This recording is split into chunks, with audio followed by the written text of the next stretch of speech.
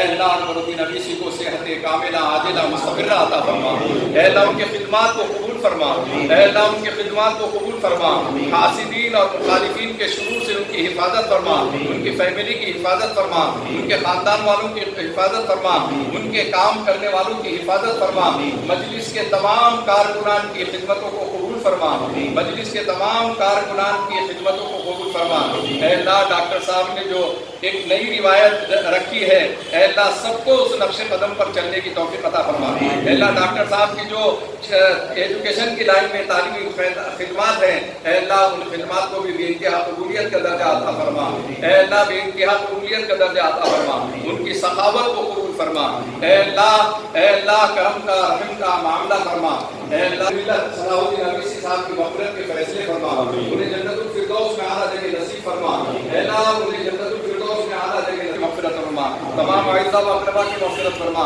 हाज़िरीन मजलिस की मेरी तमन्नाओं को पूरा फरमा अल्लाह हमारे तमाम मरहूमीन की मग़फ़िरत फरमा अल्लाह हमारे तमाम रिश्तेदारों की मग़फ़िरत फरमा अल्लाह करम का रहम का मामला फरमा हुज़ूर पाक सल्लल्लाहु अलैहि वसल्लम से सच्ची मोहब्बत व अक़ीदत हमें नसीब फरमा हुज़ूर पाक सल्लल्लाहु अलैहि वसल्लम के तरीक़े पे चलना आसान फरमा ऐ करीम आका इस बर्थडे को और जन्मदिन को और बरसियों को दुआइया तकरीब में मुंतकिल करने की तौफीक अता फरमा, तब्दील करने की तौफीक अता फरमा। हमारे कायद मोहतरम बैरिस्टर असदुद्दीन अवीसी साहब के सेहत के फैसले फरमा, सेहत कामिला आजिला मुस्तमिर्रा अता फरमा, सेहत कामिला आजिला मुस्तमिर्रा दायमा नसीब फरमा। ऐ अल्लाह बैरिस्टर असदुद्दीन अवीसी साहब की खिदमत को कबूल फरमा, आसिफीन और मुखालिफिन के शुरू से उनकी हिफाजत फरमा। हमारे कायद इम्तियाज जलील साहब को इनके खिदमत को बेइंतहा कबूल फरमा, उन्हें सही कामों की तौफीक अता फरमा। हुज़ूर पाक सल्लल्लाहु अलैहि वसल्लम ने इस उम्मत के लिए जितनी दुआएं मांगी है उन तमाम में हमारा हिस्सा नसीब फरमा। जितने हुज्जाज बैतुल्लाह अल्लाह तेरे घर के ऊपर हाजिर हुए हैं, ऐ अल्लाह उनकी तमाम दुआओं के अंदर हमारा हिस्सा नसीब फरमा। ऐ करीम आका मजलूम इंसानों की मदद फरमा, मजबूर इंसानों की मदद फरमा। हुज़ूर पाक सल्लल्लाहु अलैहि वसल्लम के नूरानी आमालों की बरकतों हमारी दुआओं को कबूल फरमा। वसल्लल्लाहु तआला अला खैरि खल्क़िही सय्यिदना मौलाना मुहम्मद व आलिहि व अस्हाबिही व अज़वाजिही व ज़ुर्रिय्यतिही व आलि बैतिही अजमईन। सुब्हान रब्बिका रब्बिल इज़्ज़ति अम्मा यसिफून व सलामुन अलल मुरसलीन वल्हम्दुलिल्लाहि रब्बिल आलमीन।